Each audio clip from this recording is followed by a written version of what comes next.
Assalamualaikum warahmatullahi wabarakatuh. Bismillahirrahmanirrahim. Alhamdulillahi rabbil alamin.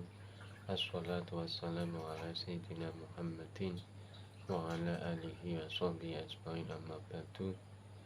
Yang terhormat dan yang saya takdimi semua masyayikh Al-Falah Banjarbarakan Rawalo, yang saya harapkan bimbingan dan barokah ilmunya, yang saya hormati hadirin hadirat yang dirahmati oleh Allah.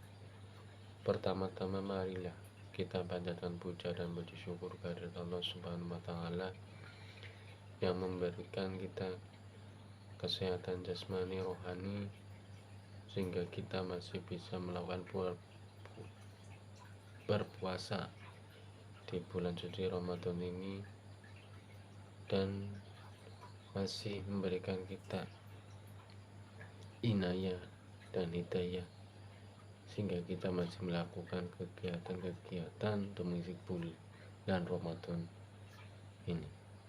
Shalawat serta salam semoga tercurahkan ke junjungan kita Nabi Agung Muhammad Sallallahu Alaihi Wasallam yang kita harapkan syafaatnya di yaumil qiyamah nanti. Hadirin hadirat yang dirahmati oleh Allah, pada kesempatan ini saya akan mengusung tema tanda-tanda seseorang mendapatkan kebahagiaan.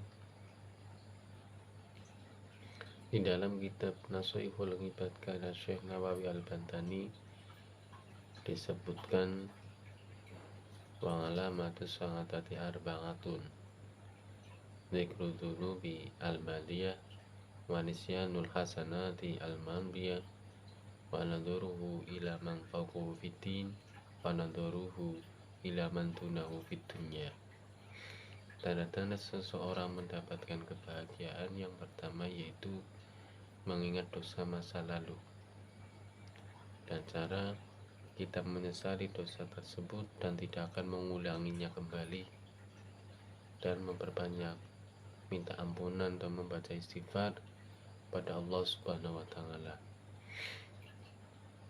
Karena sekecil apapun dosa itu adalah dosa, sehingga kita harus meminta ampun terus kepada Allah dan tidak akan mengulanginya kembali. Dengan mengingat dosa-dosa itu, kita akan terus meminta ampun kepada Allah Subhanahu wa taala, terlebih di bulan suci Ramadan ini yang bulan penuh ampunan, yang sangat dianjurkan untuk meminta ampun di bulan suci Ramadan, dan harapan dosa-dosa kita akan diampuni oleh Allah Subhanahu wa taala. Yang kedua yaitu melupakan kebaikan-kebaikan yang kita lakukan di masa lalu,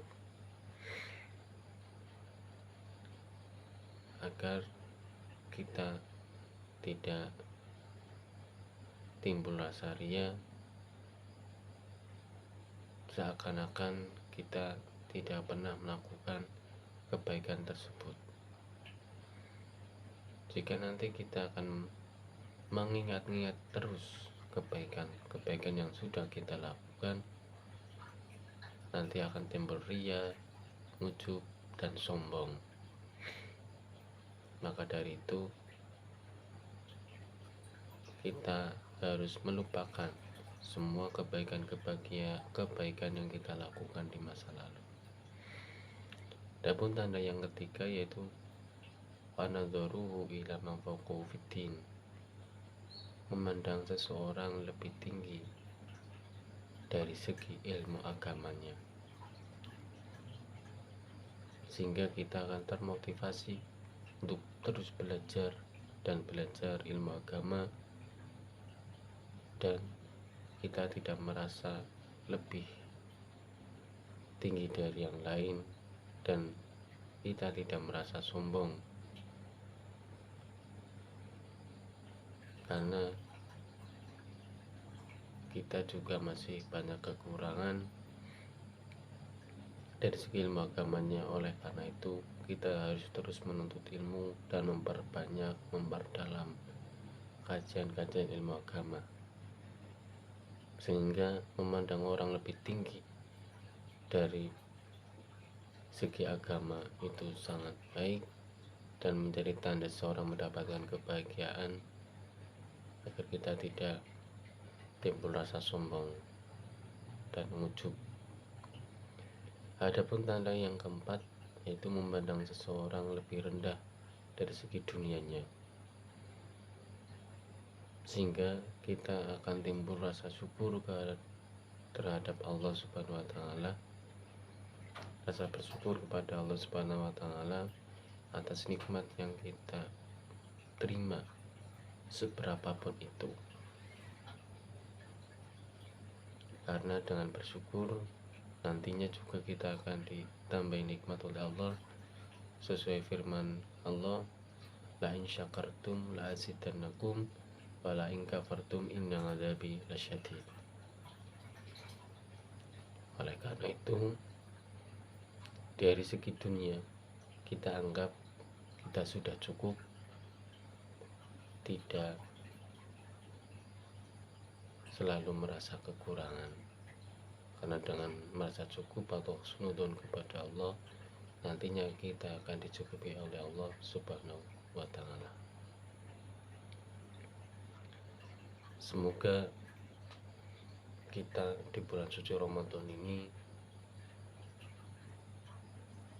menjadi dan mempunyai tanda-tanda tersebut sehingga tergolong menjadi orang yang bahagia fitini wa dunya wal akhirah.